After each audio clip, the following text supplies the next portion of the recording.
I had many requests for a comprehensive review on our Sherco 250 SE and 300 SE factory models.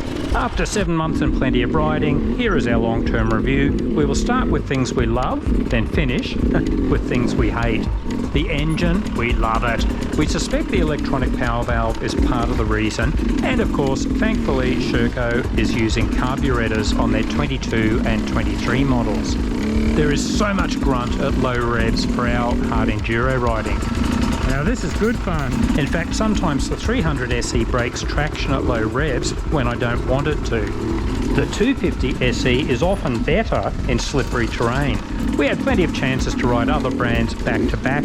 We think only the Beta RR300 comes close to the same power delivery at low revs. It would be interesting to see some dyno charts comparing all the various models.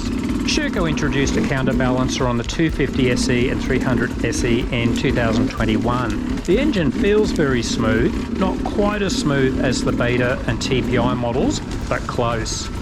KYB suspension. Generally, this gets rave reviews. It certainly soaks up the punishment if you ride aggressively. Some riders into hard enduro have said the forks were a bit harsh and had them revalved. Oddly enough, I think they are too harsh for our slow riding, but Jeff loves the forks on his 250 SE.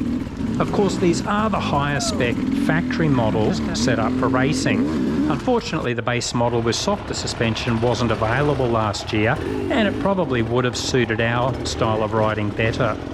For 2023, Sherco is only offering this factory model, so it will be interesting to see if they make any changes to the KYB suspension. Overall handling, great at low or high speed, but of course, generally all the two-strokes are very good nowadays. If you like bling, you will like the factory model. Galfa discs, FMF muffler, Sella Dalla Valle gripper seat, Nakon triple clamps, composite rear sprocket, XL rims, AXP skid plate. We aren't into bling, but the gripper seat has been great. There is no sliding around on steep climbs and descents. What about the known issues and problems? The good news is Sherco has resolved a lot of problems in recent years. If you are thinking of buying an older model, see our known issues video. So what about the 22 and 23 models?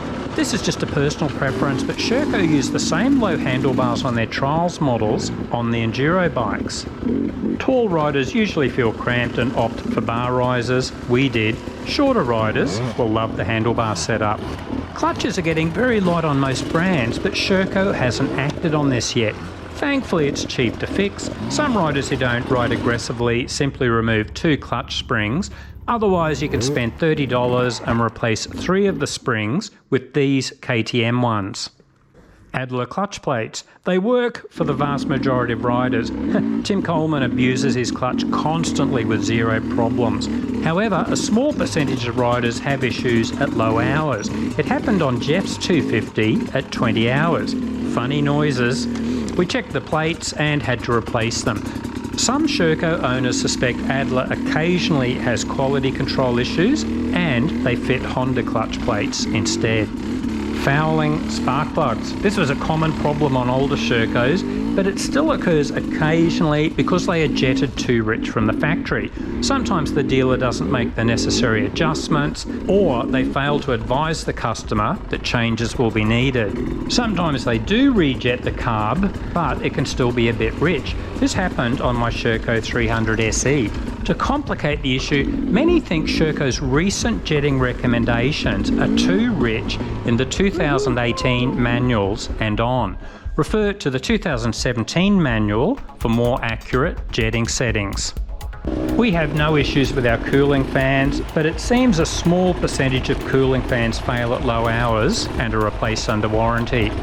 Sometimes the fuel tank and radiator shroud plastics still don't line up well. There's a gap on my 300 SE, but the 250 is perfect. It all works fine, but just strange, they still get this wrong occasionally. The fuel tap location, it's terrible.